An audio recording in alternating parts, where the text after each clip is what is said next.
की वाणी कहती है, अवधि घटे दिवस रहना रे, मन गुरु मिल काज संवारे।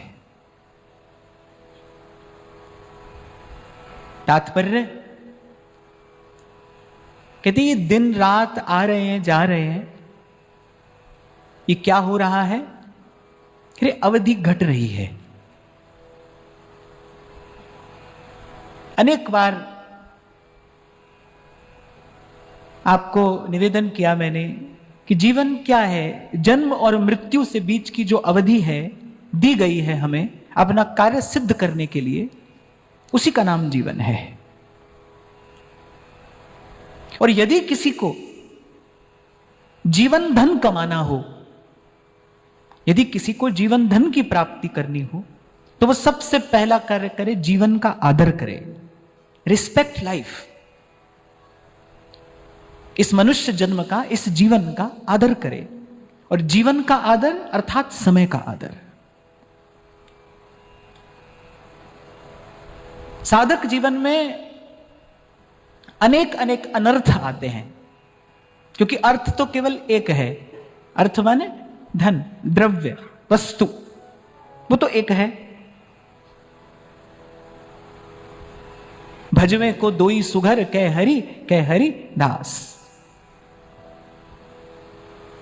अनेक अनेक अनर्थ आते हैं, और उसमें ये जो समय का गंवाना है, ये भी एक अनर्थ है। वो किसी भी प्रकार से हमारे द्वारा हो रहा हो, किसी भी प्रकार से हो सकता है, पर यह भी एक अनर्थ है। तो इस पर बहुत ध्यान दिया है संतों ने। आपका हमारा ध्यान खींचा है इस ओर। संत कह रहे अवधि घटे दिवस रहना रे। सुबह हुआ, फिर सांझ हुई। वो कहते हैं ना, सुबह होती है शाम होती है, और उम्र यूं ही तमाम होती है। सुबह हुई शाम हुई।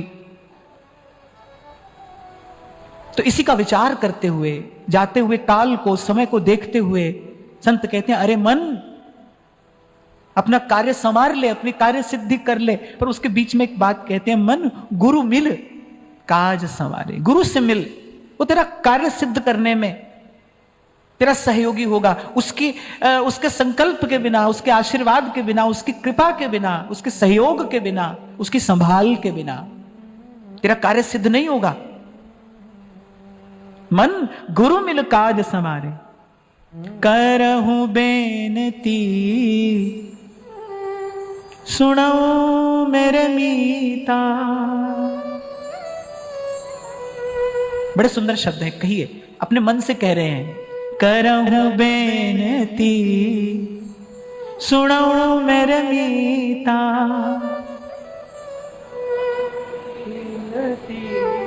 सुनो मेरे मीता। और संत हमसे भी कह रहे हैं, कितने प्रेम से कह रहे हैं। कह रहे अपना मित्र सुहृद बनाकर, जैसे महाप्रभु कहते हैं ना, ताते भैया मेरी सो, ऐसे कह रहे हैं, करो बेनती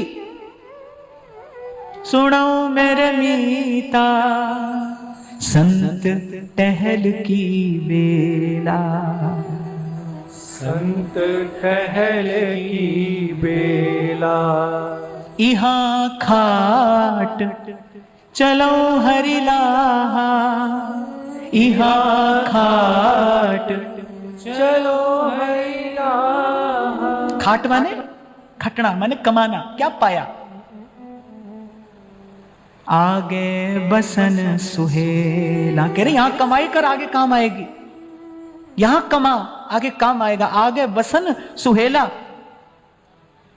इसलिए कहा जाता है, आपको बार बार करिए मत, करेंगे तो फिर भरना भी पड़ेगा और मरना भी पड़ेगा। इसलिए पहले ही कह दिया, अपना कारज संवार पर कैसे, मन गुरु मिल काज संवारे। अवधि जात दिवस रहना रे। करहूं बेनती सुनो मेरे मीता। करहूं बेनती सुनो मेरे मीता। संत टहल की बेला। संत टहल की बेला। इतने सुंदर हाथ पांव, ये नैन नासा जो मिले हैं किस लिए? हरि को भजन और साधु की सेवा, इसलिए मिले हैं। संसार के प्रपंच में, व्यवहार में पड़े व्यक्ति को कहां समझ आती है ये बात कि भाई ये जीवन किस लिए मिला है? खा लिया, कमा लिया, सो लिए, रैन गंवाई सोए के और दिवस गंवायो खाए, हीरे जैसा जन्म है और कौड़ी बदले जाए। यहां खाट चलो हरिलाहा, यहां खाट चलो हरिला, आगे बसन सुहेला, आगे बसन सुहेला। मैंने तो आपसे पूर्व भी कहा था, अपना आज संवार लीजिए, कल संवर जाएगा। आज संवार लीजिए, आज आपके हाथ में है। जो भी साधक है, जो भी साधन कर रहा है, यथा प्रयास जो भी आप कर रहे हैं, आप देखना कि कहीं जीवन में हमारे ये अनर्थ तो नहीं है, समय तो नहीं गंवाते हम। Big dreams start small. From getting your domain to creating your website, email. आज काल क्रम से कुछ ऐसी विकृतियां हमारे जीवन शैली में आ गई हैं कि हम गंवाए ही चले जा रहे हैं समय। अभी 2-4 दिन पहले हम घर पर बैठकर बात कर रहे थे, तो ये बालक मुझे कह रहा था, बोले फोन हाथ में उठाया नहीं और बस देखना शुरू करो तो 15 मिनट, 20 मिनट, आधा घंटा कहां चला जाता है पता ही नहीं चलता। अच्छा, फिर ऐसा नहीं कि केवल समय ही जा रहा है, केवल यही हानि नहीं है कि केवल समय जा रहा है, आप कुछ गलत आहार भी तो कर रहे हो। वो जो देखा आपने, वो जो सुना आपने, वो आपने अनुचित आहार भी तो किया। क्या ऐसा अनुभव आप सबका नहीं है कि जब आप भजन करने बैठते हो तो 20 वर्ष पुरानी बात याद आती है? जो घटना कभी घटी थी वो आकर सामने खड़ी हो जाती है। कहां से आई? वो आपके भीतर थी। जो वस्तु भीतर है वही तो प्रकट होकर आ रही है सामने। भीतर थी वो, बरसों बरस पहले की घटना है, आज सामने आ रही है। जो भी आज आप देख रहे हो, सुन रहे हो, जो भी भीतर जा रहा है, वो भीतर अपना स्थान बनाता है। जन्म जन्म के संचित संस्कार जीव के साथ रहते हैं, जन्म जन्म के। खाया कमाया तो सब यहीं रह जाता है भाई, पर पाप पुण्य तो जीव के साथ जाता है ना, वो संस्कार बन के जीव के साथ जाता है। मेरा व्यक्तिगत रूप से किसी वस्तु से कोई विरोध नहीं है भाई। मैं तो बहुत ही अलग विचारधारा का व्यक्ति हूं। मैं तो कहता हूं भला बुरा कुछ होता ही नहीं। एक वस्तु बीच में पड़ी है, आप इतने सब लोग यहां पर बैठे हो, मैं एक वस्तु यहां बीच में रखूं, किसी से पूछूं अच्छी है, कोई कहेगा हाँ बुरी है, हाँ कोई कहेगा ना अच्छी है ना बुरी है। तो एक ही वस्तु एक समय में अच्छी या बुरी कैसे हो सकती है? या तो अच्छी है या बुरी है। अर्थ क्या हुआ? ना वो अच्छी है ना वो बुरी है। ये हमारा दृष्टिकोण है। ऐसे ही ये संसार है, ना अच्छा है ना बुरा है, हमारा देखने का दृष्टिकोण है। ये तो कुछ नहीं है। ये मेरी तो इसमें बड़ी दृढ़ मान्यता है। मेरी तो बड़ी दृढ़ मान्यता है इसमें। I am the last person to जज समथिंग, समवन, कि अच्छा है या बुरा है। ना, अच्छा बुरा कुछ नहीं है। अच्छा बुरा करना तो अपने आप को द्वंद्व में डालना है। अच्छा बुरा करना ये अपने आप को द्वंद्व में डालना है, ये मन मैला करना है। अच्छा बुरा कुछ नहीं है। पर ये जो बात संत गुरुजन कह रहे हैं ना, इसका कोई उद्देश्य है। तो अपने जीवन के प्रति सबसे पहला कार्य क्या करना है? अपने जीवन के प्रति सजग होना है, अलर्ट, सावधान, सावधान। ये जो जीवन मिला है क्या है? कह रहे संत टहल की बेला। गुरुजनों ने निर्णय करके दे दिया क्यों मिला है जीवन। कह रहे संत टहल की बेला। और संत की सेवा क्या है? संत की सेवा नाम टहैया। हम तो भाई बहुत दृढ़ता से इस बात में विश्वास करते हैं कि भजन करना ही संतों की सबसे बड़ी सेवा है। आप ईमानदारी से यदि आप भजन करते हो, ईमानदारी से आप करने का प्रयास कर रहे हो, ये संत की, अपने गुरु की सबसे बड़ी सेवा है। और आपको कुछ करने को मिले न मिले, गुरु की कृपा हो, प्रकट में प्रत्यक्ष में आपको अवसर मिले, तो क्या कहना है? बड़ा ऊंचा भाग्य होता है जब गुरुजनों की, संत जनों की टहल मिलती है, सेवा मिलती है। पर अगर ऐसी स्थिति न हो, किसी कारण से यदि ऐसा अवसर न हो, तो भी ईमानदारी से भजन करना ये गुरु की सबसे बड़ी सेवा है। जब दीक्षा होती है ना, तो वो आपके भीतर एक बीज डालता है। अपने डाले हुए बीज को जब माली फलता फूलता देखता है तो उसको कितनी प्रसन्नता होती है।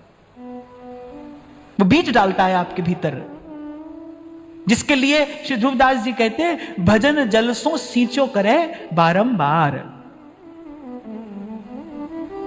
देखना कहीं हमसे असावधानी तो नहीं हो रही, समय तो नहीं जा रहा। जिन जिन बातों से, जिन जिन चेष्टाओं से समय जाता है, उनको हटाइए धीरे धीरे करके अपने जीवन से। ये शुरू में थोड़ा कठिन होगा, लेकिन यही आपको वास्तविक एकांत की ओर लेकर जाएगा।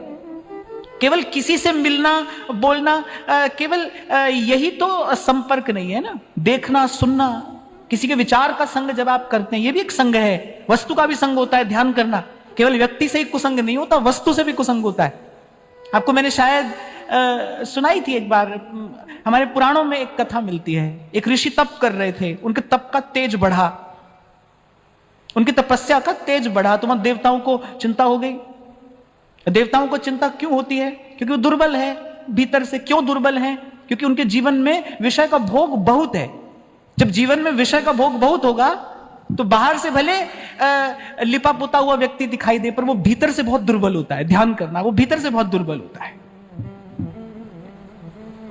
तो वहां ऋषि तपस्या कर रहे हैं। अच्छा, ऋषि को कुछ लेना देना नहीं है, पर देवताओं को चिंता हुई।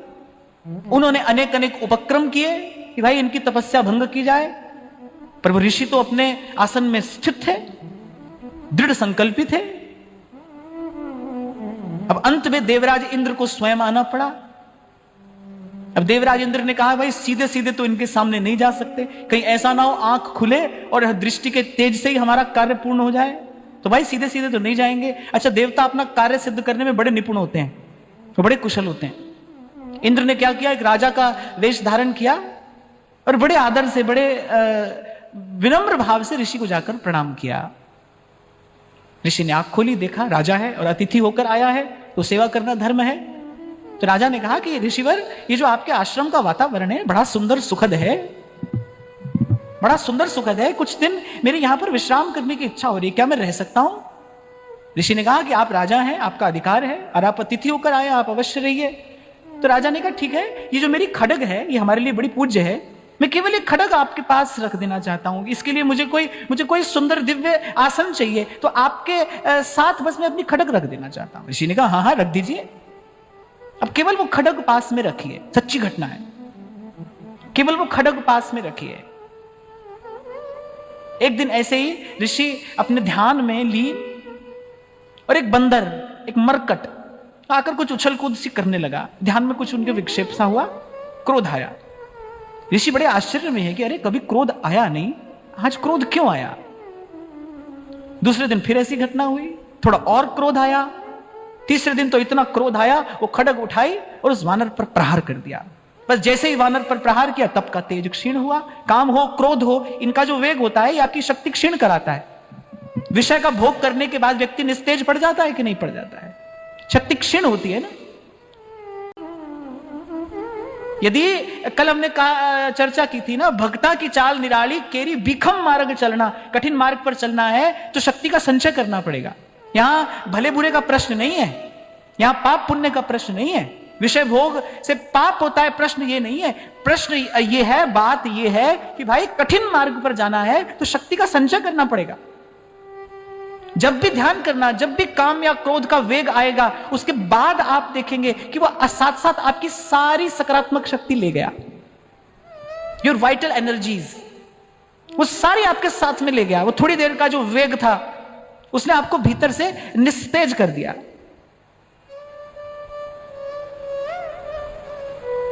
कल भी मैंने आपको कहा था ना, आप केवल दिखाई नहीं देते हो, यहां पर आपका आभा मंडल भी कुछ कहता है, आपके मुख की आभा प्रभा भी कुछ कहती है। आपका चिंतन कैसा है, आपके जीवन में शक्ति का संचय है कि नहीं, ये आपका मुख मंडल बता देगा। आपको देखकर जाना जा सकता है कि आप अपने जीवन में शक्ति का सदुपयोग कर रहे हो, दुरुपयोग कर रहे हो, व्यय कर रहे हो या अपव्यय कर रहे हो या संचय कर रहे हो। क्योंकि बिखम मार्ग चलना, तो बस जैसे ही वो क्रोध का वेग आया, उनके तप का तेज क्षीण हो गया। और बस यही देवता चाहते थे, किसी प्रकार इनके तप का तेज क्षीण हो जाए। ये सब हुआ कैसे? केवल वो वस्तु का जो संग था ना, उसके कारण मन में ये विकार उत्पन्न हुआ। तो केवल व्यक्ति का संग ही कुसंग नहीं होता, वस्तु का संग भी कुसंग होता है। आप देखो, अपने आसपास देखो कैसी वस्तुएं हैं तमोगुण बढ़ाने वाली है, रजोगुण बढ़ाने वाली है। अब भाई बंदूक को देख के तो मन में हिंसा का ही भाव आएगा। गाय के गोबर से लिपि आप भूमि देखो, तुलसी का थामला हो, तो उसको देखकर मन करता है भाई चलो बैठकर 2 माला कर ले।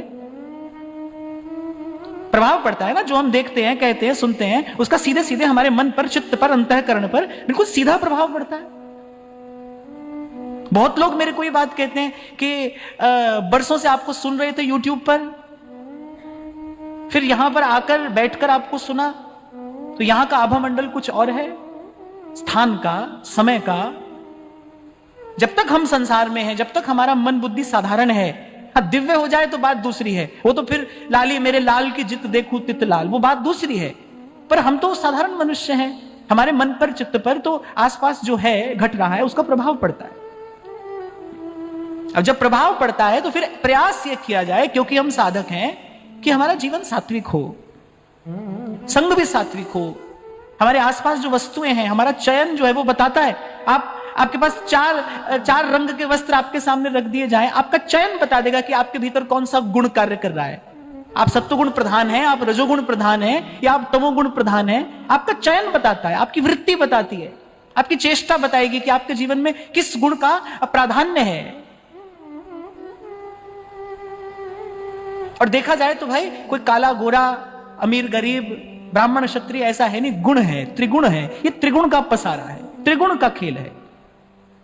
कुछ व्यक्ति मैंने देखे ऐसे, मैंने अभी आपसे कहा ना कि आई डोंट जज एनीवन। मैं नहीं सोचता हूं कौन अच्छा है या बुरा है, केवल देखता हूं। मैं तो केवल दृष्टा की भांति देखता हूं। कुछ लोग मैंने ऐसे देखे जीवन में, जो खाने और पहनने से ज्यादा कुछ और सोच ही नहीं पाते। वो बहुत प्रयास भी करें तो भी उनका चिंतन इससे अधिक, इससे ज्यादा दूर नहीं जा पाता। क्या बताता है? ये बताता है कि इनके जीवन में तमोगुण बहुत है। बस खाना पीना और सोना, बस उनको लगता है यही जीवन है। कुछ होते हैं थोड़ा और आगे निकल जाते हैं। पर ध्यान रखना कि विशुद्ध भाव में प्रवेश उसका होता है जिसके जीवन में सत्वगुण बढ़ जाता है। ये जो हमारे आचार्यों ने शुद्ध आचार विचार की, शुद्ध आहार विहार की बात की है, किस लिए की है? ताकि भाई जन्म जन्म से जो भीतर रजोगुण और तमोगुण के संस्कार हैं, वो संस्कार धीरे धीरे कम हो, सत्वगुण बढ़े। सत्वगुण बढ़ेगा तो दया बढ़ेगी, शांति बढ़ेगी, क्षमा, सहनशीलता, तितिक्षा, त्याग, ये सब बढ़ेगा। फिर बनता है कोई प्रभु के योग्य, प्रभु की सेवा के योग्य। इसीलिए कह रहे हैं, मन गुरु मिल काज समारे। और ये जब तक आप सुनोगे नहीं, श्रवण की जगह 9 भक्तियों में श्रवण की जगह पठन भी लिखा जा सकता था। माने किसी की जरूरत ही नहीं पड़ती, पुस्तक उठाते और पढ़ लेते, आवश्यकता ही नहीं पड़ती किसी की। ग्रंथ उठाते पढ़ लेते, ज्ञान हो जाता। पर कह रहे नहीं, पठन नहीं, श्रवण। सुनिए, गुरु मुख से सुनिए। ये गुरुमुखी विद्या है, गुरुजनों के मुख से सुनना पड़ेगा। मैंने तो भाई अपने जीवन में अनेक बार ये अनुभव कर लिया। कोई बात, कोई सिद्धांत जो 1000 बार पढ़ के भी समझ नहीं आती है, वो एक अनुभवी संत केवल कहकर आपके भीतर पहुंचा देता है। वो बुद्धि में नहीं, आपके हृदय तक पहुंचा देता है, सीधे वहां जाती है। अनुभव की बात है, अनुभव का मोल है, अनुभव मूल्यवान है। इसीलिए कहते हैं अनुभव ही गुरु है। वो जो व्यक्ति आपके सामने बैठा है ना, गुरु के रूप में, कौन बोल रहा है? उसका अनुभव बोल रहा है। शब्द तो भाई उसके जैसे कोई भी बोल देगा, पर सबके शब्दों का वैसा प्रभाव नहीं होगा। उसका अनुभव बोल रहा है। और हमने एक बात का अनुभव किया जीवन में, भाई पतित से पतित, मैली से मैली अवस्था में पड़ा जीव भी यदि चाहे तो प्रभु की ओर चल सकता है, बढ़ सकता है, और प्रभु स्वीकार करते हैं। वहां कोई ना नहीं है। जितने शरण आए सब उबरे, जितने शरण आए सब उबरे, ऐसी उनकी रीत रे मन कर साहिब सौंपी। अभी कल ही की बात है, लगभग 1.5-2 वर्ष पहले कोई नवयुवक आया मेरे पास, शंभू जी लेकर आए। उसका भी विवाह हुआ ही था। उसने मुझे कहा कि अच्छा लॉकडाउन की बात है ये, तो उसने मुझे कहा कि मैं लगभग 7-8 महीने से आपको सुन रहा हूं। मेरी इच्छा होती है कि मैं भजन करूं, बहुत इच्छा होती है कि मैं भजन करूं, और सत्संग सुनते सुनते ये इच्छा बलवती हुई है। तो मैंने कहा भाई कौन रोकता है भजन करने से? तो उसने तत्काल उत्तर दिया, बोले आप कहते हैं कि आपके मार्ग में सबसे बड़ी बाधा आप ही हैं। तो मैंने सोचा इसका मतलब सुनता तो ध्यान से है भाई। तो मैंने कहा बताओ कौन रोकता है? तो उसकी आंखों में आंसू आ गए। नव युवक था, अभी विवाह हुआ ही था, उसकी आंख में आंसू आ गए। उसने कहा कि मैं अपनी एक बुरी आदत से बहुत परेशान हूं, वही मुझे सदमार्ग पर चलने से रोक लेती है। तो मैंने कहा मुझे बताओ। तो उसने कहा कि मैं मदिरा पीता हूं, रोज पीता हूं, पिए बिना नहीं रह सकता। मैंने कहा छोड़ना चाहते हो? बोले हाँ बिल्कुल छोड़ना चाहता हूं, अपनी तरफ से बहुत प्रयास किए पर हर बार असफल रहा हूं। जो जैसा था उसने मुझसे वैसा कह दिया। और उसने मुझे कहा कि मैं आपसे आज मिला हूं, पता नहीं फिर मुझे यह अवसर मिले ना मिले, तो मैं बिल्कुल सत्य सत्य कह देना चाहता हूं कि आपकी कथा सुनते सुनते भी पीता हूं मैं। तो मैंने कहा वो सब ठीक है, छोड़ना चाहते? बोले हाँ। तो मैंने कहा नाम जपोगे? बोले आप जो कहेंगे मैं करूंगा, आपकी बात मानूंगा, आप जो कहेंगे मैं करूंगा। मैंने कहा ठीक है नाम जपो। कहा कि आप देख लीजिए मैं पीता हूं। मैंने कहा हाँ हम भी पिला ही रहे हैं, नाम जपो।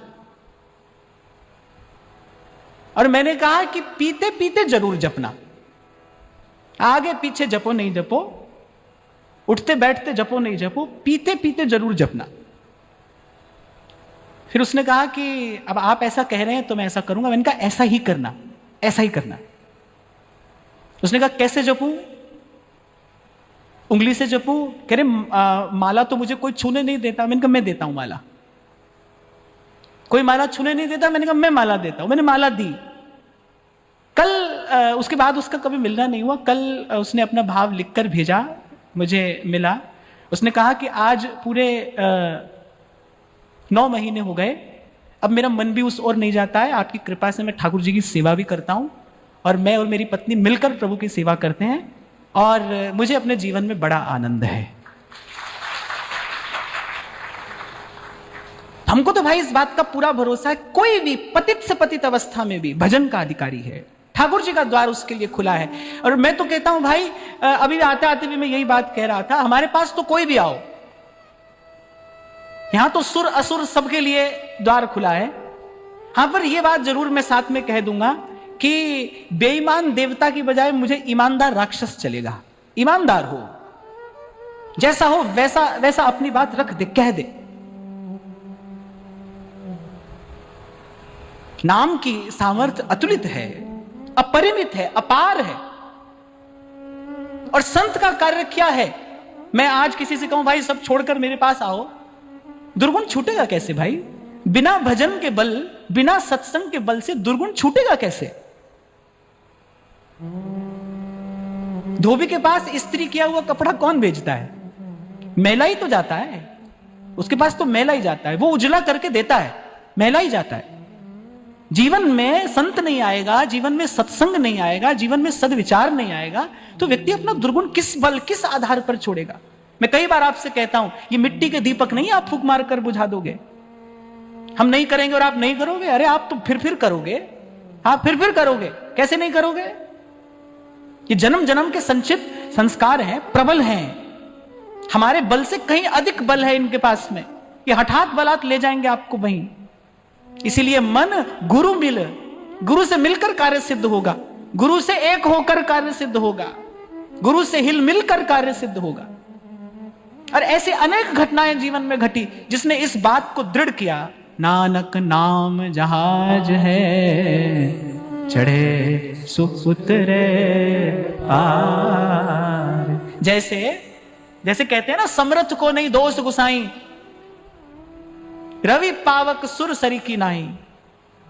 गंगा जी को कोई मैला नहीं कर सकता।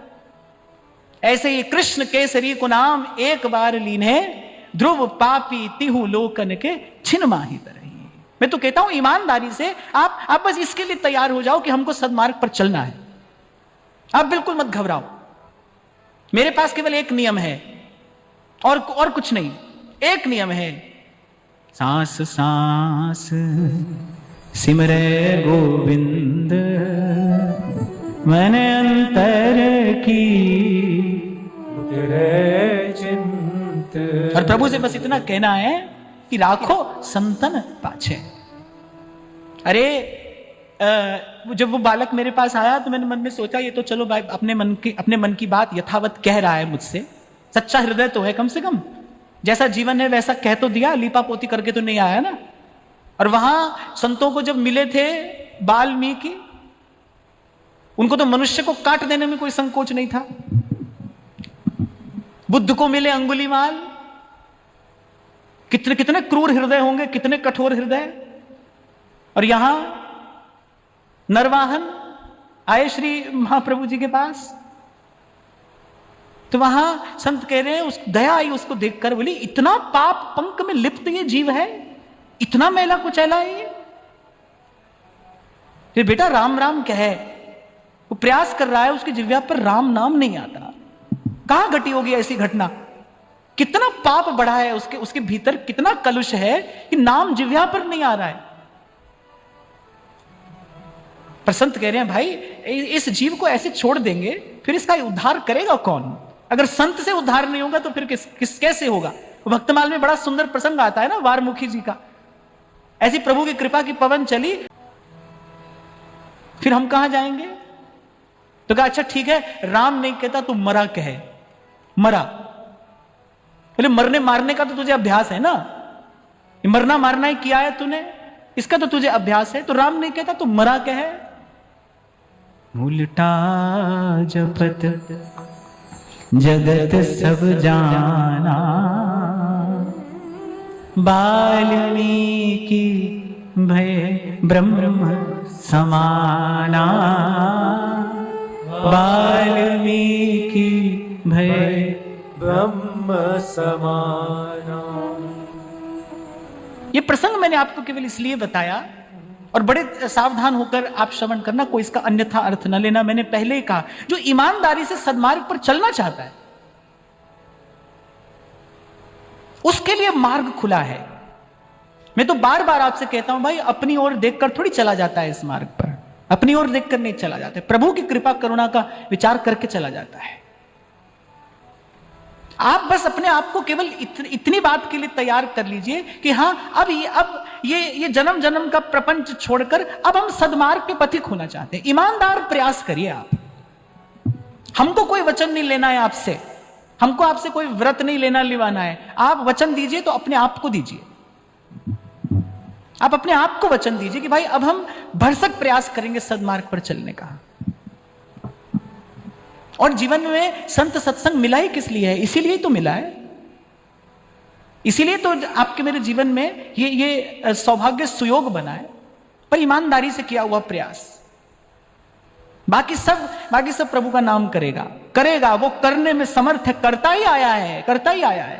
ये तो एक प्रसंग मैंने आपको आज सुनाया, क्योंकि कल की बात थी तो आपको मैंने सुना दिया। ऐसे कितने प्रसंग जीवन में मैंने घटते देखे, कितनी घटनाएं मैंने घटती देखी, कैसा कैसा कलुषित जीवन नाम की कृपा से बदल गया।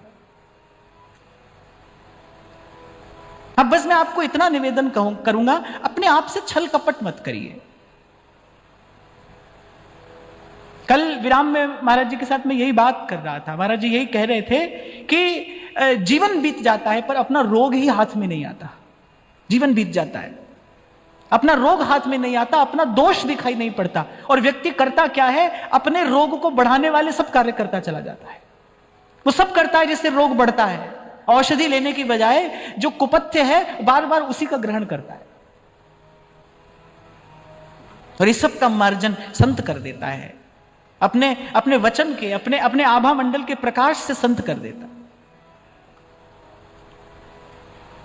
फिर कहते अंतर्जामी पुरुष विधाते श्रद्धा मन की पूरे, और नानक दास यह सुख मांगे। यही सुख आपसे मांगते हैं प्रभु कि मोह को कर संतन की तूरे।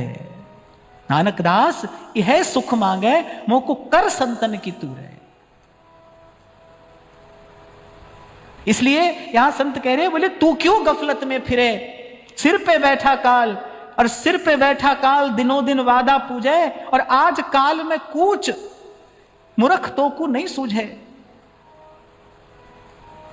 यही बात देख देख कर आश्चर्य होता है। जब मीरा चरित्र पढ़ा था मैंने, वहां पर यह बात मैंने पढ़ी कि जैसे विषैली घास कहीं पर हो जाए और पशु घास चरते हो, चर रहे हैं और मर रहे हैं, लेकिन वो जो बगल में जो पशु है उसको इस बात का चेत थोड़ी हो रहा है कि मेरे बगल वाला पशु मर रहा है। उसके पास इतनी बुद्धि विवेक थोड़ी है। वो चरता है और फिर वो भी मरता है। ऐसे ही आसपास हम देख रहे हैं सब मिट रहा है, क्षय हो रहा है, जा रहा है, नष्ट हो रहा है, और हम बनाए जा रहे हैं। हम ईंट पर ईंट लगा रहे हैं। यही बात तो कल मैं आपको कह रहा था, श्री स्वामी जी कह रहे हैं अरे मूर्ख विचार तो कर कि दिवस 4 के हला भला में तू कहां लेगो लाग। बोले कौन ले गया यहां से जो तू ले जाएगा। पर ये माया श्री कृष्ण की मोयो सब संसार। एक बात मैं आपको बता दूं भाई, ये काम आरंभ तो, प्रपंच का आरंभ तो होता है पर प्रपंच का अंत नहीं आता। इसलिए महाप्रभु कह रहे सकही तो सब परपंच तज, हब छोड़ और कृष्ण कृष्ण गोविंद कहे, सब परपंच तज। ध्यान रखना, प्रपंच का आरंभ करने में आप स्वतंत्र हो, उसका निपटारा आपसे नहीं होगा। इतनी सी बात प्रभु ने बस बुद्धि में बिठा दी और इसी के लिए रोम रोम कृतज्ञ है। इतनी सी बात समझ में आ गई भाई, इसका आरंभ तो कर लिया जाता है लेकिन फिर उसका निपटारा होने में नहीं आता। बस एक यही बुद्धिमानी है कि इसका आरंभ ही ना किया जाए, इसकी शुरुआत न की जाए। तो यहां बहुत समझा कर संत कह रहे हैं भजन आतुरी कीजिए और बात में देर। सुबह उठते हैं हमको लगता है भाई हाँ भाई आज ये 5-7 काम करने हैं दिन में, फिर हम कहते हैं भाई पहले ये कर लेते हैं बाद में वो करेंगे। ऐसा अपने मन ही मन में विचार कर लेते हैं ना भाई, जो जरूरी का काम है वो पहले कर लेते हैं, बाकी सब बाद में कर लेंगे। यहां संत कह रहे हैं भजन आतुरी कीजिए और बात में देर। बोले इन सब कामों में बोले भजन पहले कर लीजिए, भजन आतुरी कीजिए, बोले बाकी सब बात में देर चलेगी, खटेगी, कुछ नहीं हो रहा है। आपको लगेगा कि अरे आप नहीं जाओगे तो कुछ हो जाएगा, आप नहीं करोगे तो नहीं होगा। सब होगा, आप यहां से रवाना हो जाओ तो भी होगा, हो ही रहा है, होता रहेगा, सब हो रहा है, सब होता रहेगा। अरे यहां भगवान आकर चले जाते हैं, धरती गोले ही गोल घूम ही रही है, रुक गई क्या? भगवान आकर चले गए, वही दिन होता है, वही रात होती है, सब वही होता है, हो रहा है। इसलिए भजन आतुरी कीजिए और बात में देर। नानक जन कहत बात बिनस जई है तेरो गात। नानक जन कहत बात बिनस जई है तेरो गात। छिन छिन कर जात काल, छिन छिन कर जात काल, जैसे जात आज है। देखो आप सुबह उठे थे थोड़ी देर में, जिसको आप आज आज आज आज कर रहे थे, लो आज कल हो गया, चला गया। और ऐसे ही कह रहे हैं बिनस जई है तेरो गात, छिन छिन कर गयो काल, जैसे जात आज है। राम सिमर राम सिमर एही तेरो काज है। राम सिमर राम सिमर। और मैं अपने सामने आप श्रोताओं में जब मैं बच्चों को, युवाओं को बैठे देखता हूं तो मुझे बड़ा प्रोत्साहन मिलता है कि भजन करने का सबसे सुंदर समय यही है, सबसे सुंदर समय।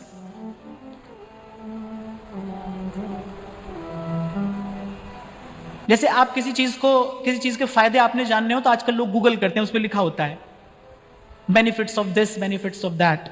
और अगर आप मुझसे पूछे इस समय भजन आरंभ करने के क्या फायदे हैं, तो आप गिन नहीं सकते, इतने फायदे हैं। सही समय यदि आपने यह सही कार्य आरंभ कर दिया, प्रकाशित हो जाता है जीवन, सुवासित हो जाता है जीवन। भ्रम भय संशय भूल सरव तज। जहां जहां हम अपना ये अमूल्य काल खोते हैं, जहां जहां से अनर्थ उत्पन्न होता है, भ्रम भूल संशय, इसलिए संत कहते हैं भजिए हरि नाम सुखदाई, हरि नाम सुखदाई।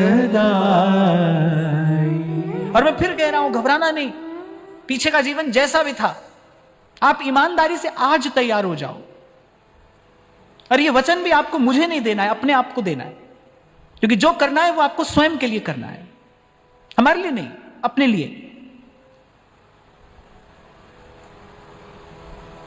तो कह रहे भजन आतुरी कीजिए और बात में देर, और बात में देर जगत में जीवन थोड़ा, और मानुष तन धन जात गोड़ धर करो निहुरा। कह रहे 2 घड़ी बैठकर इसका विचार तो कर, जगत में जीवन थोड़ा। सब संत कह रहे हैं, बार बार कह रहे हैं, बहुत गई थोड़ी रही सो बीती जाए, सो बीती जाए लाज तज कर अभिमान है। फिर लज्जा और अभिमान छोड़कर, लज्जा कब आती है? जब हम कोई बुरा काम करते हैं। बड़ी पते की बात कही है ध्रुवदास जी ने, बोले लाज तज कर अभिमान है, बहुत गई थोड़ी रही सो बीती जाए, सो बीती जाए। फिर 2 बातों को छोड़, लाज तज कर अभिमान है, गलत काम किया है बोले उसकी लज्जा छोड़, अगर भजन करना है तो, अगर भजन करना है तो। और कोई बहुत बड़ा काम कर दिया है तो बोले उसका अभिमान भी छोड़। दोनों छोड़कर आ, यहां दोनों छोड़कर आ। हरि कृपालु सब पाछली, छमी है तेरी खोट। बड़ी प्रोत्साहन देने वाली बात ध्रुवदास जी कहते हैं, कह रहे जो कृपालु श्री हरि हैं, कह रहे तेरी सारी पिछली खोट क्षमा कर देंगे। कब? कह रहे गह भक्तन पद ओट। अगर किसी संत के पीछे पीछे चलकर तू जाता है प्रभु के सन्मुख, तो हरि कृपालु सब पाछली, छमी है तेरी खोट। इसलिए आपको कह रहा हूं भाई, संत की सेवा नाम ते आई है। गुरु की सबसे बड़ी सेवा यही है, भजन करो, ईमानदारी से भजन करो, प्रयास करिए भजन का। और कह रहे 2 घड़ी बैठकर सोच तो लो, और खुद से नहीं सोचा जाता है तो किसी संत के पास जाकर बैठ जाओ, वो आपको सोचना सिखा देगा, वो आपको विचार करना सिखा देगा। मैं 2 दिन पहले आपको ये निवेदन कर रहा था ना कि भाई श्रवण तो आप बहुत सुंदर करते हो, अब आप थोड़ा चिंतन भी किया करो। इतनी सुंदर रीति से आप सुनते हो, अब इसका कुछ चिंतन भी करिए, मनन भी करिए। संत विनती करके कह रहे, विनती करके कह रहे हैं, संत टहल की बेला, एक समय जिसमें आप अनमोल रत्न संचय कर सकते हो, उस समय में अगर आप कांच और ठीकरे इकट्ठे करते हो, तो जो आपका हितैषी होगा वो तो आपको सचेत करेगा ना, वो तो आपको सावधान करेगा। अरे क्या संग्रह कर सकते थे और क्या किया, क्या क्या क्या इकट्ठा किया। अरे दिवस 4 के हला भला में यहां कटाक्ष किया गया है। अरे जो लो जीवे तो लो हरि भजरे मन, और बात सब बाद। देखो आसपास देखो, ले गया कोई अपने साथ? कोई व्यवस्था ऐसी है? कोई हो तो बताओ, हमको भी बताओ, फिर हम भी आपसे दक्षिणा लेनी आरंभ करें। है नहीं, है नहीं।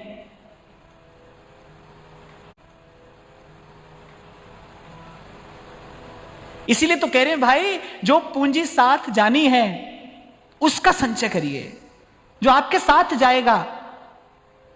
मन को शुद्ध कर लीजिए, निर्मल मन कर लीजिए, खाली मन कर लीजिए। एक बात आपको बताऊं, खाली मन देखते ही प्रभु आकर्षित हो जाते हैं उसकी ओर, उसमें बैठ जाने के लिए लालायित हो जाते हैं प्रभु, जब खाली मन देखते हैं। बहुत सुंदर बात आपको मैंने सुनाई थी, महाराज जी से मुझे मिली, कि भाई जो यहां पर कमाया है वो सब यहीं पर बांट कर जाना है, श्री जी के पास तो खाली मन लेकर जाना है। और खाली मन से ही प्रेम के देश में प्रवेश होता है भाई, खाली मन से ही। जब अपने मन के सारे द्वंद्व, अपनी मन की सारी उलझने समाप्त हो जाए, खाली मन से ही जाया जाता है वहां। इसीलिए तो श्री शरणानंद जी महाराज बार बार कहते थे, बोले देखो जब तक प्रारब्ध है, जितनी अवधि हमको यहां रहना है और सावधानी से रहना है, बोले बस यही करिए कि यहां सबकी सेवा करते चलिए। आप फंसोगे नहीं, आप बंधोगे नहीं, आप द्वंद्व में नहीं पड़ोगे, सेवा करते चलो। और मैंने एक और बात भी देखी कि भाई सेवा करने वाले का तन मन धन सब स्वस्थ रहता है। अगर किसी ने जीवन में सेवा का संकल्प कर लिया है तो उसका तन मन धन सब स्वस्थ रहेगा, नहीं होगा तो हो जाएगा, सेवा के प्रताप से हो जाएगा। सेवा का शुभ संकल्प करिए। कर कृपा तेरे गुण गावा, कर कृपा तेरे गुण गावा, कर कृपा तेरे गुण गावा, कर कृपा तेरे गुण गावा। और स्वयं से ना हो पाए ऐसा विचार तो भी प्रभु ने व्यवस्था की है, ऐसे संत के पास जाकर बैठो, सत्संग में जाकर बैठो, तनई रात सत्संग में उठो, जाओ। मैं तो 2 दिन पहले आपको कह ही रहा था, प्रयास भजन के लिए नहीं, प्रयास सत्संग के लिए करिए। सत्संग की कृपा से भजन होता है। सत्संग की कृपा से जब मार्जन होता है, शुद्ध मन भजन करेगा, ध्यान रखना, शुद्ध मन भजन करेगा। अगर भजन नहीं हो पा रहा है माने मन भजन के लिए तैयार नहीं है, कोई अशुद्धि आ गई है उसमें, कोई विकार आ गया है उसमें, जिससे वो भजन के लिए तैयार नहीं है। इसलिए भगवान अपने मुख से कह रहे हैं, प्रथम भगति संतन करी संगा। कुछ समझ नहीं आया, बोले बैठ जाओ वहां जाकर बस।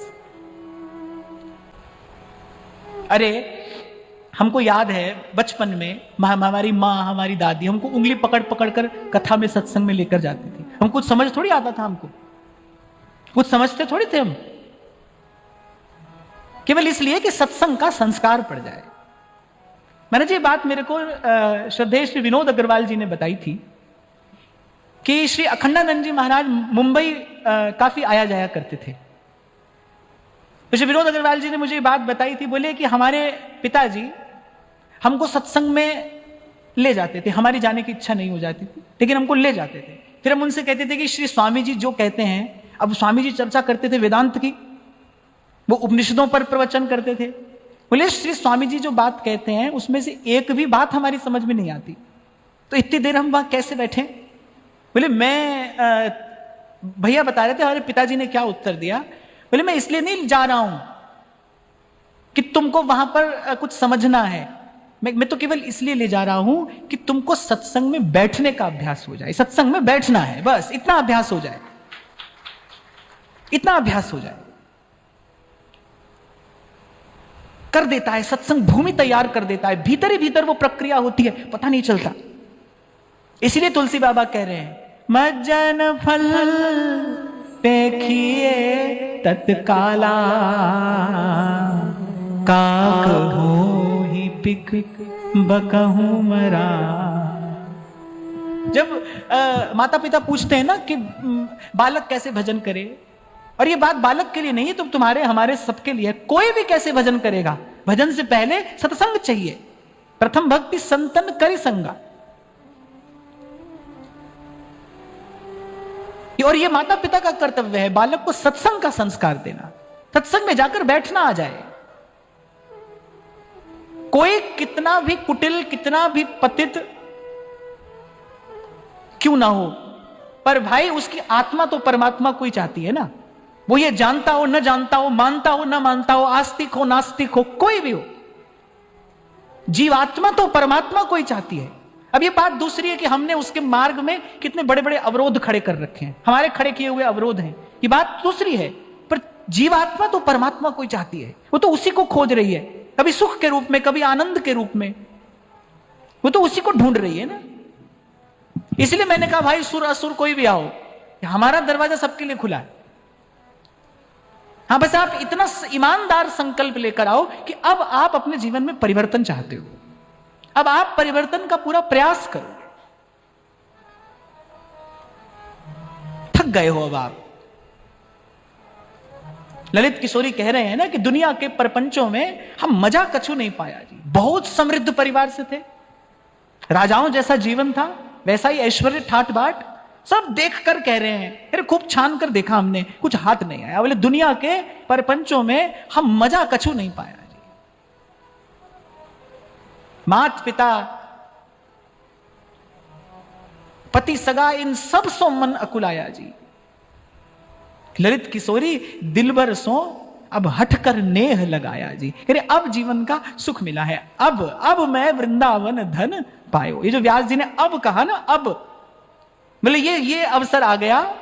अरे बोले अब तक तो सोवत हो तो विषय मंदिर में, हित गुरु टेर जगायो, अब मैं वृंदावन धन पायो।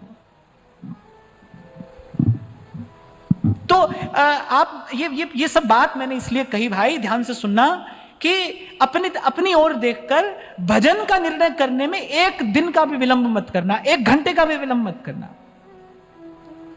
नाम जपना, जहां हो वहीं आरंभ कर देना, वहीं आरंभ कर देना। तुम क्या खाते हो, क्या पीते हो, कैसे रहते हो, भगवान के नाम को इससे फर्क नहीं पड़ता है। भगवान के नाम को कोई मैला नहीं कर सकता है। समर्थ को नहीं दोष गुसाई,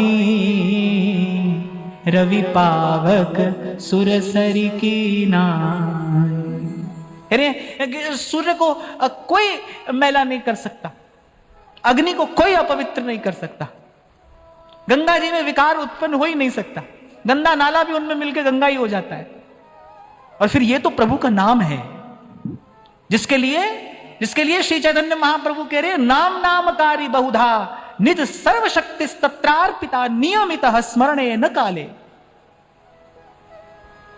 मन को झंकृत कर देने वाला शब्द है निज सर्वशक्ति। निज माने अपनी, सर्व माने सारी, यानी नाम नामकारी बहुधा निज सर्वशक्ति। अब बात यह भाई, आप संत की बात पर कितना भरोसा करते हो? मानो तो गोल मटोल काले पत्थर से नारायण प्रकट होते हैं, मानने की बात तो है। भक्तमाल में सिलपिल्ले जी का एक प्रसंग आता है। संत को सेवा करते देखिए, शालिग्राम जी की सेवा कर रहे थे, छोटी छोटी 2 बच्चियां थी। संत से कहा हमको भी ठाकुर जी दीजिए, हम भी सेवा करें। अब संत ने कहा भाई शालिग्राम तो इनके हाथ में देना ठीक नहीं, तो ऐसे ही 2 गोल गोल काले पत्थर दे दिए, उसी की सेवा कर रही है। और फिर कहने वाला कहता है अगर तू बस्ती में है फिर वीराने में कौन? काले पत्थर में कौन है? भगवान के अलावा कोई दूसरा तत्व है जो काले पत्थर में होगा? वहां भी वही है, प्रभु प्रकट हो गए वहीं से, वहीं प्रकट हुए। आप करना चाहते हो कि नहीं? ये बात है, आपको करना है कि नहीं करना है? करना है तो मार्ग खुला है, चलिए, कोई रोक नहीं रहा है, कोई नहीं रोक रहा है। इसलिए मैंने कहा भाई अपनी ओर देखकर रुकना नहीं, पीछे क्या हुआ आप देखो, अगला सुधारना चाहते हो कि नहीं, तो गारंटी है यहां। और मैंने एक और बात कही कि मुझे आरंभ में आपको किसी ऐसे कठोर नियम में भी नहीं बांधना है। एक ही नियम है, ईमानदारी से नाम जपेंगे, जब जब याद आ जाएगा तब तब जपेंगे। ना मैं कुछ करने वाला, ना आप करने वाले, ना कोई और कराने वाला। करना कराना तो सब प्रभु के नाम में है। जो आपके भीतर करेगा तो प्रभु का नाम करेगा, प्रभु का भजन करेगा। भाई हरि का नाम है, छोटी मोटी बात है। वाल्मीकि भाई ब्रह्म समाना,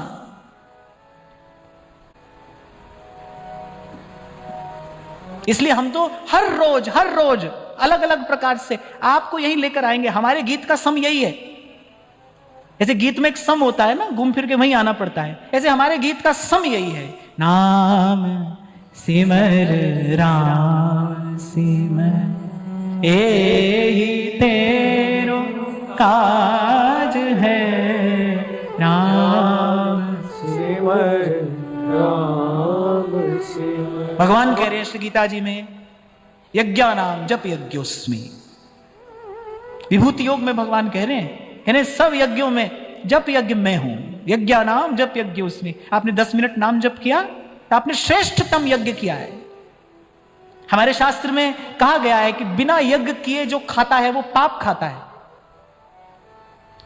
इसलिए हमारे यहां ऐसी व्यवस्था थी, अब तो पता नहीं कितनी रही नहीं रही। पहले ऐसी व्यवस्था थी कि पहले गौ का ग्रास दिया जाएगा, थोड़ी आहुति अग्नि में दी जाती थी, फिर अतिथि के लिए ग्रास निकाला जाता था, फिर द्वार पर आने वाले कुकर के लिए भी ग्रास निकाला जाता था, वो छत की मुंडेर पर बैठने वाले कौवे के लिए भी निकाला जाता था। ये क्या है? ये नित्य किया जाने वाला यज्ञ है जो एक गृहस्थ को करना चाहिए। अब आज कोई रसोई में ही नहीं जाता तो कौन करेगा ऐसा यज्ञ? आजकल तो सब काम स्विगी जोमेटो पर होता है। आता है भोजन, पाया और हो गई छुट्टी। तब और कोई यज्ञ तो खबर नहीं आप कर सको नहीं कर सको, ये यज्ञ करके पाइए। भगवान कह रहे यज्ञानाम जब यज्ञोस्मि। वैसे तो देखो भाई, मनुष्य हो तो इतना प्रयास करना चाहिए कि किसी को खिलाकर खाओ, क्योंकि मनुष्य हो। इसलिए नहीं कि भक्त हो, साधक हो, साधु हो, महात्मा हो, इसलिए नहीं, मनुष्य हो। मनुष्य हो केवल इसलिए किसी को खिलाकर खाओ, किसी को देकर पाइए। इतना अभ्यास, इतना प्रयास तो हमारा होना ही चाहिए। और बड़ा सुख है, बड़ा सुख है भाई। मैं बड़ी विनम्रता पूर्वक कह रहा हूं आपको, जब धर्म की छांव में जीवन जिया जाता है तो सच्चा सुख मिलता है, वास्तविक सुख मिलता है। कभी मुझसे कोई प्रश्न कर लेता है ना कि जो अच्छे मार्ग पर चलता है उनको इतना कष्ट क्यों होता है, तो मैंने कहा उससे पूछो, उसको कोई कष्ट है? उसको कोई कष्ट नहीं है। वो तो हमको लग रहा है ना, हम अपनी बुद्धि से अपना गणित लगा रहे हैं, देखो बेचारे को कितना कष्ट है। पर जो चल रहा है सत्य के मार्ग पर, उसको कोई कष्ट नहीं है। पांडवों को वनवास होता है, कैसे कैसे कष्ट आते हैं, उनसे जाकर पूछे कोई कष्ट है? करे नहीं, बड़ा आनंद है, श्री कृष्ण हमारे संग में है, हमको बड़ा आनंद है, कोई कष्ट नहीं है। अरे 5 गांव में भी राजी हो गए थे वो तो, भगवान ने मना लिया था कि इतना बड़ा विनाश होने से रुक जाएगा। सोचा नहीं गांधारी ने श्री कृष्ण को श्राप देने से पहले। वो दिन गांधारी भूल गई जब श्री कृष्ण दूत बनकर आए थे पांडवों के, और दुर्योधन से कहा था केवल 5 गांव दे दे, क्योंकि पांडव क्षत्रिय हैं, ये भिक्षा मांग कर नहीं खा सकते, धर्म इनको आज्ञा नहीं देता, मांगने की आज्ञा सबको नहीं है। मैं बड़ी विनम्रता पूर्वक कह रहा हूं, सावधान होकर सुनना, मांगने की आज्ञा सबको नहीं है। संत कह रहे हैं मांगन गए सो मर गए, मांगन मरे समान है।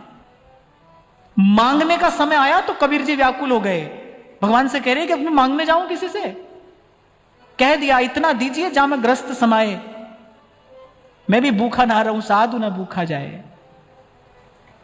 ब्राह्मण ले सकता है। कुंभन दास जी के पास मानसिंह आए तो जब देने लगे तो कुंभन दास जी ने अंत में यही कहा कि सुनो राजा, मैं क्षत्रिय हूं, मुझे दान लेने का अधिकार नहीं है, मैं नहीं ले सकता हूं, मैं अपने धर्म से कैसे च्युत हो सकता हूं। और साधु लेता नहीं, क्यों? मैं तो कहता हूं साधु का लेना भी लेना नहीं है, वो तो लेकर भी आपको देता है। साधु की बात दूसरी है। पर जब तक हम संसार में हैं, जब तक व्यवहार में हैं, तब तक जो सद्धर्म है उसका पालन तो करना ही चाहिए, करना ही चाहिए। तो क्या कह रहा था मैं इससे पहले?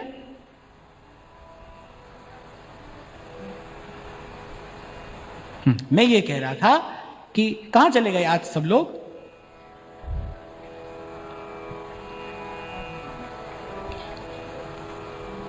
मैं ये कह रहा था भाई, मनुष्य हो, प्रयास करिए, किसी को पवा कर पाइए, ये धर्म है, ये मनुष्य होने का धर्म है। और धर्म की छांव में जब जीवन जिया जाता है तब सच्चा सुख मिलता है। जो सत्य के पथ पर चल रहा है उसको कोई कष्ट नहीं है। बड़े बड़े कष्ट आए पर पांडवों को कष्ट नहीं था, क्योंकि श्री कृष्ण संग में थे। कह मैं ये रहा था कि श्री कृष्ण ने कहा भाई 5 गांव दे दे, पांडव क्षत्रिय हैं, ये भिक्षा मांगकर जीवन निर्वाह नहीं कर सकते, धर्म इनको आज्ञा नहीं देता, इसलिए 5 गांव मांग रहे थे। अरे वो समय था जब राजा लोग अपने पंडित पुरोहितों को 10-10 गांव लिखकर दे देते थे, जागीर में लिखकर दे देते थे। और वहां दुर्योधन कह रहा है कि सुई के नोक जितनी भूमि भी नहीं दूंगा। तो भगवान ने कहा फिर विनाश के लिए तैयार हो जाओ। मैं ये कह रहा था कि गांधारी ने बिना सोचे समझे द्वारिकाधीश को श्राप दिया। विध्वंस का कारण तो उनका मोह था। मोह सकल व्याधि न कर मूला। विदुर जी परम हितैषी थे। कहा धृतराष्ट्र को, अरे 100 पुत्र हैं, ये जो सबसे बड़ा पुत्र है कुलनाशी है, इसको नष्ट कर दो, पाप नहीं लगेगा, तुम्हें तुम्हारे कुल की रक्षा करने का पुण्य मिलेगा। पर मोह सकल व्याधि न कर मूला। वो पुत्र का जो मोह था वो विध्वंस तक लेकर गया, दुरंत मोह। खैर चलो, ये तो प्रसंग आ गया तो मैंने ऐसे बात कह दी। हम तो ये बात कर रहे थे कि भाई क्योंकि हम मनुष्य हैं, स्वस्थ हैं, प्रभु ने योग्य बनाया है, तो ये यज्ञ आपके जीवन में हो। जप का यज्ञ, सेवा का यज्ञ, यही यज्ञ है। मैंने एक बार श्री विनोबा भावे जी की एक छोटी सी पुस्तक पढ़ी, एक बात मुझे बहुत अच्छी मिली उसमें, वो कहते थे कि समय समय पर यज्ञ का स्वरूप बदलता है। यज्ञ का अर्थ क्या है? क्यों हमारे यहां वैदिक सनातन धर्म में यज्ञ का विधान है? क्योंकि जब हम प्रकृति से कुछ ग्रहण करते हैं, जब हम दोहन करते हैं प्रकृति का, तो प्रकृति में कुछ क्षति होती है। उस क्षति पूर्ति का नाम यज्ञ है। जैसा आपको मैंने कभी कहा था ना कि भाई मेरी जीवन यात्रा आरंभ कहां से हुई? एक विचार से। चलते चलते जब थक गया और एक पेड़ की छांव मिली तो मन में एक भाव आया कि भाई देखो, किसी ने पेड़ लगाया था तो आज हम छांव में बैठे हैं, ऐसे हमको भी पेड़ लगाना चाहिए, कल कोई और छांव में आकर बैठे। तो यज्ञ यही है कि जो प्रकृति में क्षति हो रही है उसकी साथ साथ पूर्ति होती रहे, ताकि जो हमको आज सुख मिल रहा है वो आने वाली पीढ़ियों को भी मिलता रहे। और ये मनुष्य होने के नाते हमारा नैसर्गिक कर्तव्य है, कोई उपकार नहीं है किसी पर, ये कर्तव्य है, करना ही चाहिए। तो श्री विनोबा जी की वो पुस्तक मिली, उसमें छोटी सी बात बड़ी अच्छी लगी। वो कह रहे भाई एक समय ऐसा था जब पूरी पृथ्वी पर वन ही वन थे, पूरी पृथ्वी पर वन ही वन थे। बोले उस समय पेड़ काटना यज्ञ था, बोले आज पेड़ लगाना यज्ञ है। आज आप वृक्ष लगाइए तो आप यज्ञ कर रहे हैं। तो यज्ञ के अनेक अनेक प्रकार हैं, यहां पर इतना अवश्य हो क्योंकि हम मनुष्य हैं, इसलिए यज्ञ करके ही हमको कुछ पाना है, यज्ञ करके। और कोई सुविधा उपलब्ध ना हो भाई तो फिर जप यज्ञ करके ही पाइए। सब यज्ञों में श्रेष्ठ यज्ञ जप यज्ञ है। और मैं तो एक और यज्ञ की बात भी करता हूं, सद्भाव का यज्ञ। सद्भाव का यज्ञ अपने ही भीतर, अपने हृदय रूपी कुंड में जलाकर शुभ संकल्प की अग्नि, उसमें दीजिए आहुति। लोकः समस्तः सुखिनो भवन्तु। एक बार मुझसे पूछा था किसी ने, आपका जीवन में लक्ष्य क्या है, क्या प्राप्त करना चाहते हैं?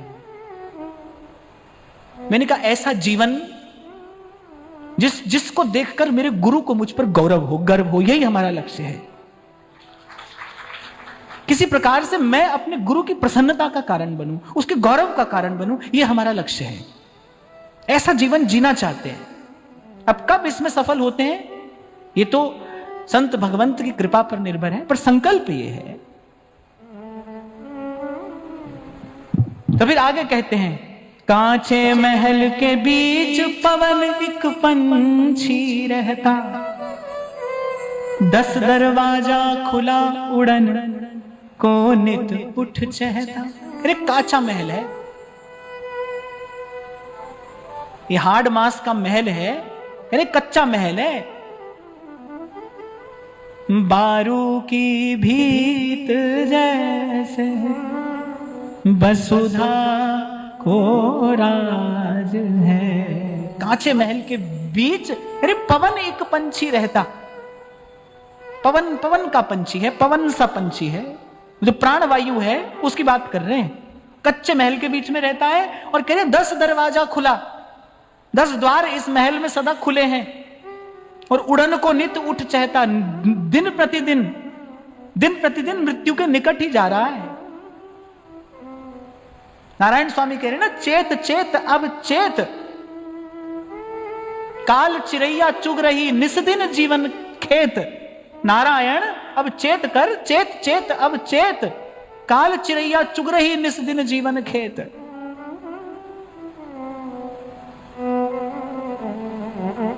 अब कोई कहे बोले सब महात्मा तो डरा धमका रहे हैं हमको। नहीं, डरा नहीं रहे भाई, सावधान कर रहे हैं। आपको बता रहे हैं आपके हाथ में कितना अमूल्य रत्न है। कौड़ी के भाव, इसको गंवा मत देना। हीरे जैसा जन्म है। संत देखते हैं कौड़ी बदले जाए, इसलिए चेताते हैं, दया कृपा करके आपको मुझे कह रहे हैं। अनेक बार आपसे मैंने कहा भाई हम भजन करें, इसमें इन संतों का क्या हित है? कोई बैंक बैलेंस बढ़ रहा है इनका क्या हित है हम भजन करें तो? पर ये हमारे सच्चे हितैषी हैं, ये हमारे सच्चे हितैषी हैं। हम पर वास्तविक कृपा करके यही तो कह रहे हैं। कांचे महल के बीच पवन एक पंछी रहता, 10 दरवाजा खुला उड़न को नित उठ चहता। और फिर अंत में कहते हैं भज लीजय भगवान यही में भल है अपना, आवागौन छुट जाए जन्म की मिटे कल्पना, पलटू अटक न कीजिए 84 घर फेर, भजन आतुरी कीजिए और बात में देर। केवल इतना ही तो कह रहे हैं भाई, बाकी के काम पीछे कर लेना, ये नहीं कह रहे मत करना। आप सोचो भाई, बच्चे हैं, पति है, पत्नी है, घर है, परिवार है, इन सब का क्या करें? संत की बात बड़े ध्यान से सुनिए, एक एक शब्द कुछ कह रहा है। कह रहे भजन आतुरी कीजिए और बात में देर। केवल इतना कह रहे हैं भाई, इसको पहले नंबर पे रख लो। आपको ये नहीं कह रहे हैं कि भजन ही करना है, आपको ये कह रहे हैं भजन भी करना है, ये कह रहे हैं। देखो भाई, सिद्धांत क्या होता है? मैं बार बार आपसे कहता हूं ना, संत की वाणी सिद्धांत है। सिद्धांत क्या होता है? जिसका अंत सिद्ध हो। आरंभ में तो सब सिद्ध रहता है, अंत सिद्ध नहीं रह पाता है। आए थे हरि भजन को और बन बैठे भगवान। अभी कल किसी ने मुझे लिख कर दिया यहां पर, बोले कि पहले गुरुदेव की आज्ञा हुई हमको कि सब छोड़ दो, भजन करो। पहले हमने सब छोड़ दिया, हम आ गए यहां